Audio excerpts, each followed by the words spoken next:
Cool Creek Lumber Company is my third layout. I started a couple of HO layouts and never really got that far into them. This upper left photograph shows the train room in my previous home, which was the start of Tennessee Pass. Now, those of you familiar with Tennessee Pass realize after you look at it in detail is that there's very limited switching on the line that runs from Minturn up to the pass itself. So I thought that would probably not be very interesting, particularly after I got interested in narrow gauge and attended a number of conventions and then started hanging out with these local guys who really did like to do a lot of switching. So this is the original layout, and these two pieces of benchwork survived in my new layout. This is my new layout room, the new space. And it just confounded me as to why people would waste such a lovely space with furniture and a TV set and a computer. So I decided that this would be a proper place for Coal Creek Lumber Company. The basic of my layout, or you can see here, it is a 1930s logging line. Locale is Northwest Washington. It's narrow gauge. My theory is that the narrow gauge came through Utah up into Oregon and on across White Pass into Western Washington near Mount Rainier at a little town called Morton. The Coal Creek Lumber Company was built to provide material for the mines in the area, timbers for the cribbing and all of that. And then some large timbers are cut and shipped out to the market. We'll get a look at that when we look at the mill itself. I wanted to focus on an arrangement of the layout around the walls of the room so that you couldn't see several scenes at the same time. They're essentially just natural view blocks, and you're only looking at one scene at a time. I wanted each scene to have a dominant structure with support structures. The operation is primarily with geared locomotives. Layout is powered by NCE controls, and the motive power is all PBL.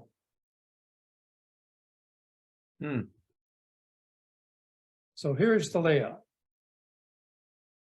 The stairway up to the layout is from the family room below. It's built in the second level of a 3-car garage. So it's roughly 19 feet wide and 16 feet deep. And if you remember those slopey walls on the ceiling of this, it created some issues that I had to work around scenically. You come up to the top of the stairs and you run into Ellerbe mines. We'll look at that in a little bit. Coal Creek Lumber Company in the main yard, the town is here. Come around past the mill, come on around past Lake Johnston, the bunkers. And this is the original part of the layout built for prior to the 2004 convention, the NMRA convention we had here. The original layout ended here and here. Subsequent to that, I built the area around the wall and the stairway here up to the end of the line at Tiger Mountain. There was then opportunity to build a fiddle yard here at Morton. I had to negotiate with the boss to get permission to come through this wall. No problem. And then the last segment was a 6x6 extension here at the little town of Mineral. This previously was functioned as a train crew lounge and a real lounge because it had a giant sofa here that a lot of guys like to just flop in, and it was hard to get them out. First location, this is what you see at the top of the stairs when you come into the room. This is Ellerbe Mines. The mines themselves are off the location, and ores are brought by a tram. Here, this is the Minitrix N-scale train set. It functions very well into the bunker. There are two different types of ore here. As you can see, modeled, there's a partition in the bunker. This is all scratch built based on photographs that I in a lot of the books on logging and mining. The cars here are East Tennessee and North Carolina prototypes built by Cimarron Models, and they function very well to carry the ore. And even though they are originally used for coal, you can carry ore in smaller loads. A couple other views. Here you can see the trackage going down a switchback to the bunker area. And then I have a location here for 4 cars. The interesting part of this in operation is that the switchback to get up here will handle a locomotive and 3 cars. So you end up with having to make an additional move. This structure here is a freestanding structure and rests on top of a pedestal. So the only connection between it and the layout is right here at the rails, which conduct the electricity power. So and I haven't seen other guys do this, but it's pretty straightforward. I put 2 brass studs, wired them to the tortoise, and you operate it with a 9-volt battery. Works very well as a switch key. So we'll move around the layout. Here's Coal Creek. Coal Creek is a pretty basic little town. 4-yard tracks, a depot, a team track with a loading dock here, and then the main street of the town has all of the structures on it. In this part, all of these structures are from Paul Scholl's layout, with one right here I added from Mike Schwab in California.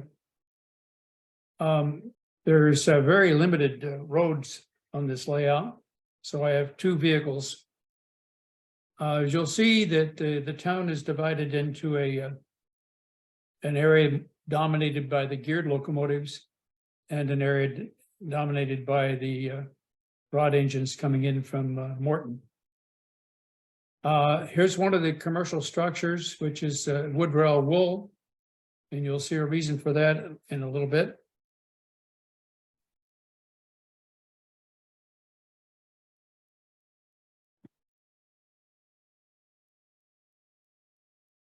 This is Burgess Industries, a Rocky Mountain Model Works kit, which I rearranged. The walls are not in the original design's location. Has a full interior with the all of the timber structures inside, and a craneway here for a gantry crane. We had a really excellent clinic here about molds for cut stone and that sort of thing. In this case, I put the finished and stained walls on a flatbed scanner, scanned them, and in Photoshop reversed the images so that when you glue that wall onto the inside of this plaster casting, the windows and doors openings exactly match. So I just trimmed them out. And so if you're inside or looking inside the building, you see the opposite wall is a stone wall. This is Hanley Machine. It repairs and maintains a lot of the equipment that's used in the mines and up in the cutting areas of the logging company. Here's wood rail wool.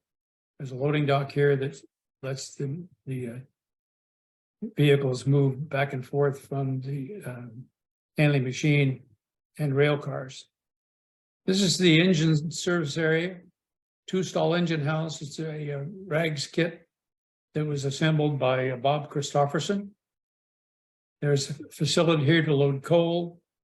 Typically, the way they did it on the RGS, guy'd get up in the hopper, gondola, and shovel it into the tender of the steam locomotive, which is sitting here. Well, the engine itself is resting on the ash track. There's receipt location here for oil and storage, and then a place to fuel the oil-fired engines. Put a little drainage through the yard, which was appropriate since you didn't want this ponding up. But you can see it's a pretty cluttered stream and not likely going to be a good place to fish. Here's the turntable. The mechanism and controls were designed and built by Max McGinnis MMR. It is aligned by eye, but it's got a control system that's easy to toggle in either direction, and with some buttons that let me fine tune it for the alignment of the tracks. This is an outbound track. Once the train comes from Morton, the locomotive is turned on the turntable and is resting here, ready to head out back to Morton. Here is Brass and Day Hardware. Susan Day is my wife, and she actually owns the railroad, so I have to pay attention to her concerns. The tunnel opening here goes through the wall to Morton. I mentioned I don't have the photograph of it, but at this end of the yard, there is a spur that functions as the caboose track, which is also my programming track, and it's isolated from the layout using a double throw, double pull toggle switch. So here is Morton, a fiddle yard, which includes a sector plate here that lets the locomotive get off the front of the train back onto the turntable, be turned, and that locomotive then is aligned, ready to take a train back into Coal Creek. So here's the tunnel through the wall. All of the turnouts in this area are controlled by hand throws. And then here is the sector plate, which is just a very basic metal structure here that slides back and forth on a piece of styrene to align it with any of these 4 tracks. Very efficient use of space. Another view of the yard with the turntable. The turntable is basically just the Lazy Susan that you can get from Home Depot, with the track light on it, and then covered with planking to hide the Lazy Susan. Here's a 2-stall brick engine house built by Bruce Hanley, a friend of mine. So these trains I can handle 2 trains coming in and 1 train ready to come back out.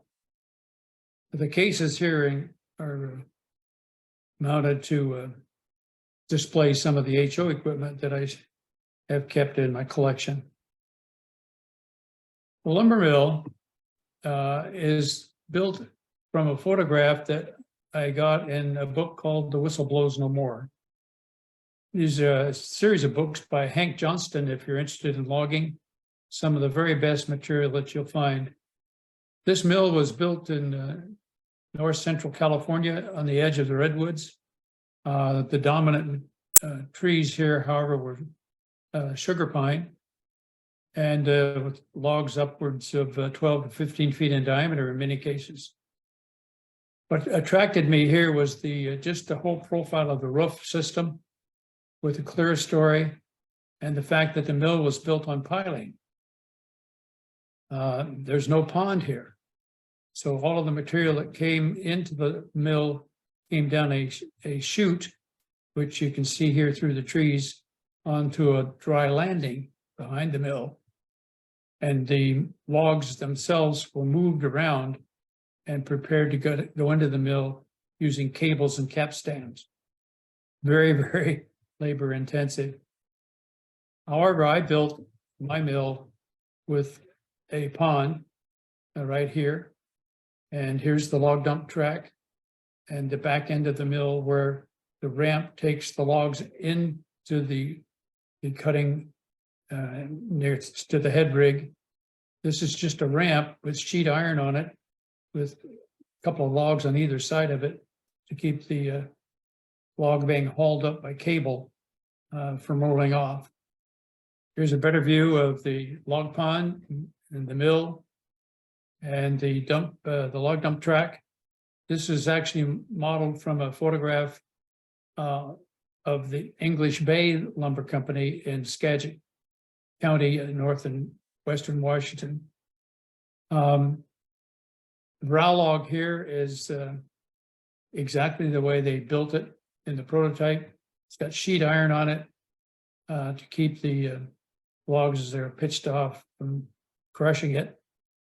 Here's the A-frame that the cable comes down underneath the logs that are on the skeleton cars and dumped into the pond.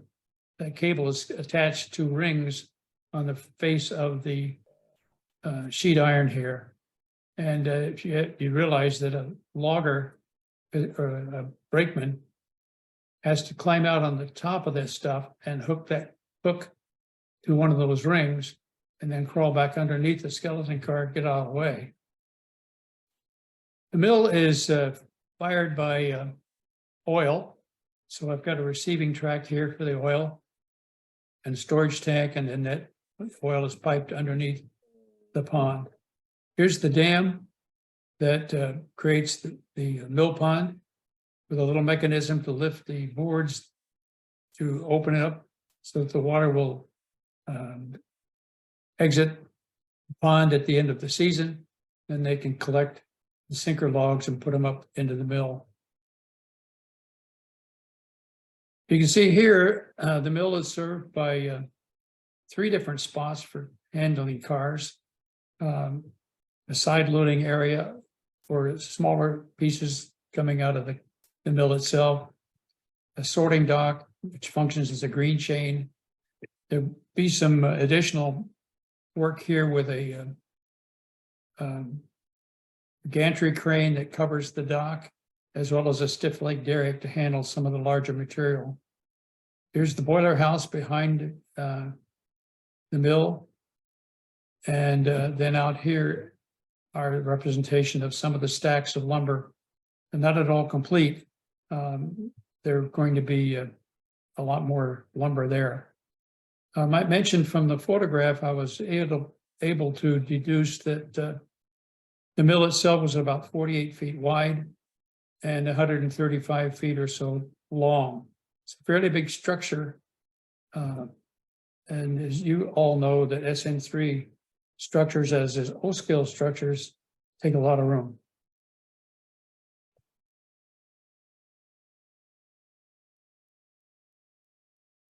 Couple more shots. And there'll be stacks of lumber out here and dry storage here. So I've got 2 spots on this track by the mill. This track is served by flat cars that will take timbers cut right off the head rig and directly off the carriage. These would be usually 12 by 14 sticks, 14 to 15 feet long. And then there's a track out here that where you load other smaller lumber, and then track here. So there's quite a bit of switching potential in this location.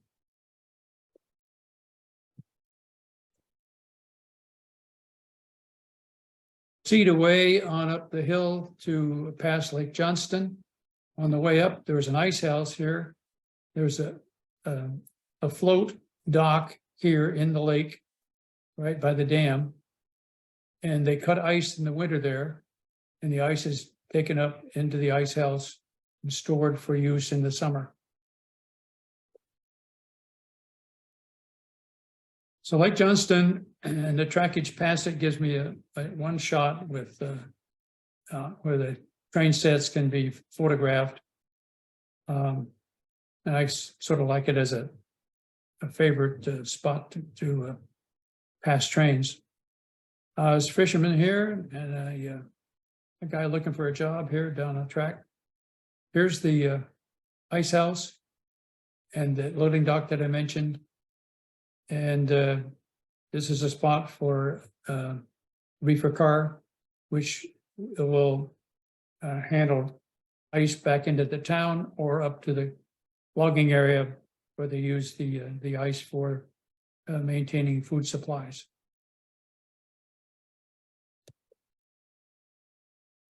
Here's the trackage on the way up toward the other end of Lake Johnston. Might mention that Lake Johnston is named for J.J. Johnston, good friend of mine, who recently passed away. And this is Johnston Creek, which feeds that lake.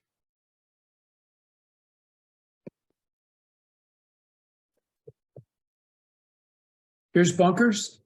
Bunkers is the midpoint of the layout now, but was the original end of the line. There's a Y here. One of the legs ends up going up to Tiger Mountain. The other leg comes around this way to Mineral. I might mention that trackage here is about 8 inches below the level of the track here. And there's a very large plaster hill that separates these two scenes.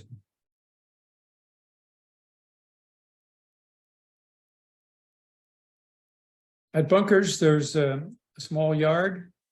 There's a little station here for trains bringing up crews to work in the mines. This is Hamilton right here. This scene is not complete at all.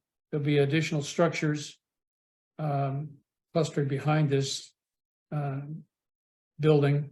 And that's one of my very next projects.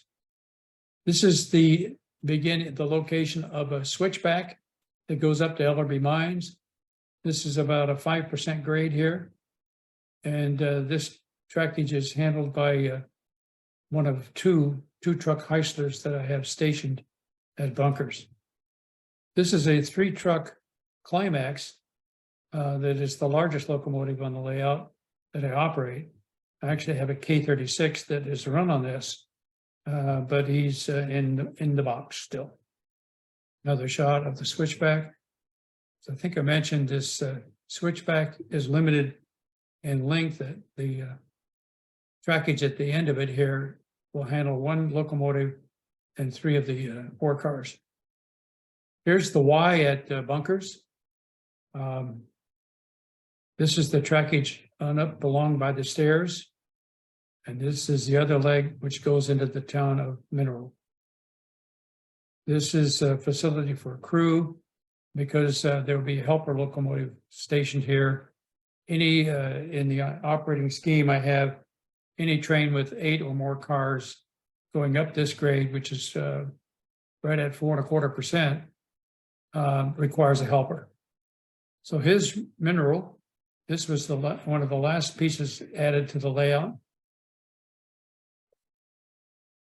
It is the location of consolidated mines and support structures that are related to the mines here. This is Glenoma Hardware and a warehouse building that supports the mines itself. This is Stanley Oil.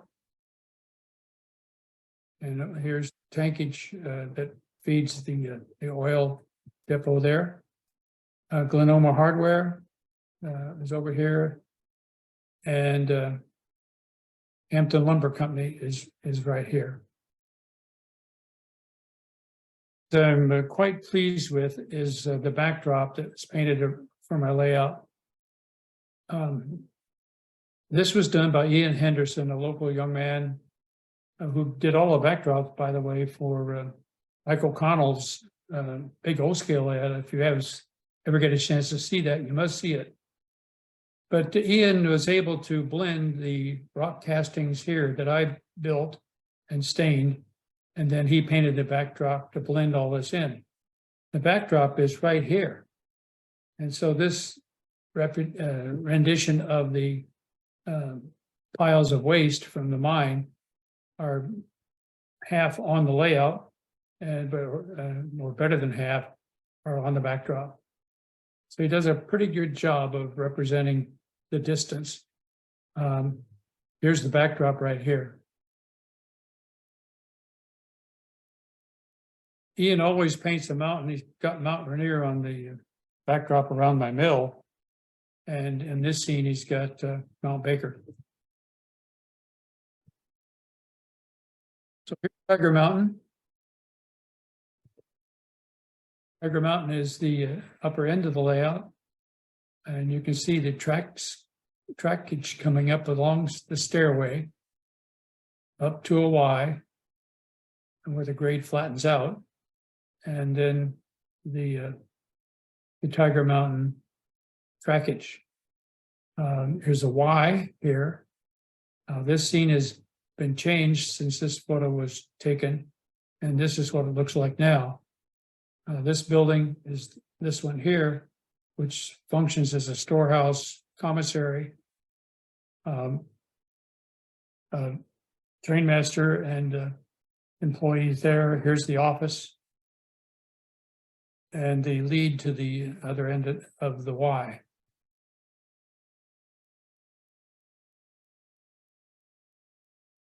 You can see that structure along the stairway. A lot of people have asked me, how the hell do you do that?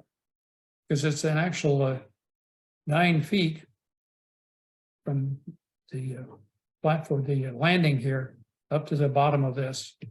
So what I did first was to anchor to the wall this platform with lag bolts. And then I built the layout. It's trackage here in 2 sections. This is a long piece, 8 feet long or so, that pins into this one. This one was the first one we erected. It slides out on top of that platform. And then the large 8-foot long piece pins into it here, into these 2 essential mortises. And here it is being erected and attached in front of this window. I want you to pay attention to the backdrop here, or the lack of a backdrop here. This is what this scene looked like before Ian's handiwork. This is my friend Glenn Farley here, since he's the tallest in our group right at that time, my son Daniel. It actually took us an hour to erect these pieces from the garage. I built it in the garage and tested the track and built the scenery and all that, fully functional, and then took it apart into the 2 pieces that were brought inside. Here again is Tiger Mountain and the throat into the yard. Got the office and the stores building back here, the coal shed here, speeder shed here. All of the track work I might mention is hand laid and or some flex track in the yards, code 70. This is a Wild West building that I converted into a car repair shed. And you can see the end of a skeleton car here poking out. This little building is totally scratch built, a machinist location for maintenance of the Caterpillars and other equipment. They can be moved back and forth to the train set on flat cars at this loading dock. So here's the scene with the train ready to come down. The rules in operating require the crews to stop, get clearance from the yardmaster here, and check to see that no trains are coming up. They also are instructed to set the retainers and head down. Now, many of the trains carry just logs, but often there will be other merchandise cars in the train set, those right at the end of the train, just in front of the caboose. Here's another picture which illustrates very clearly the impact that Ian's backdrop had on my layout. That window was right behind here. And he managed to blend the colors of the existing layout into the backdrop, I think, in a very, very effective way. The sheep pens here handle movements of livestock up in the spring and back in the fall. And this is where the wool is gathered for Woodrill Wool Company. And as you know by now, my wife is a knitter, and so I definitely had to have a source of material for her. The trees here are by Sweetwater, a company in Florida that I think is no longer with us. These are mesquite armatures, which give a very rugged tree with fiber fill and the flocking on top of that. The turnouts here are ganged together so that both of these turnouts work together. Behind this is this rock casting is the turnout control, a tortoise machine, surface mounted, and the rock casting there can be lifted out to access the that switch machine if I ever have a problem with it. I've never had a problem with any of the turnouts except this one, which, if you remember this slide which showed the mounting of the stuff above the stairway, there's a turnout control right here, and I'll be darned if it didn't stick in one position. So I used to be able to access the area with a ladder from the landing, but at my age now, I don't go above 3 steps on any ladder. So I built a scaffolding inside the stairway and the landing to get up here to access this turnout. And once I got up there, it took about a minute to free that turnout. So all that worked, but it worked. So this is the end of the line, kind of a total scene here and a view. But almost, because of another big part of the layout that is important. When I designed the layout and built it, I didn't have any particular notion about operation. But it turns out the layout functions very well for a crew of up to 6 people. And as you can gather now, I'm very interested in switching. And so these are 2 photographs of recent op session. Here's our host tonight, Robin Peel, and Glenn Farley, and Lee Marsh operating the mill area. The operating session is broken into upwards of 6 trains. In this case, there's a train coming in from Morton, which is the connection with the Denver Rio Grande. And that train is brought into Coal Creek, where the engine and caboose are taken and serviced, turned for a return trip at the end of the session.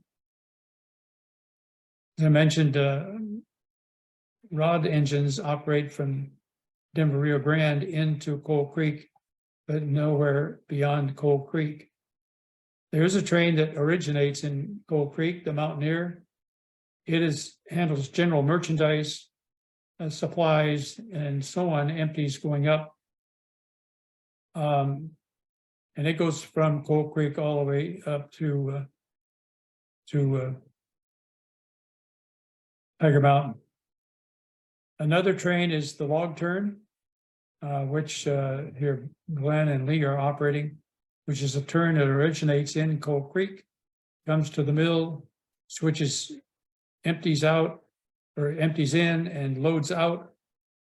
And this turn takes probably about an hour and 20 minutes to operate.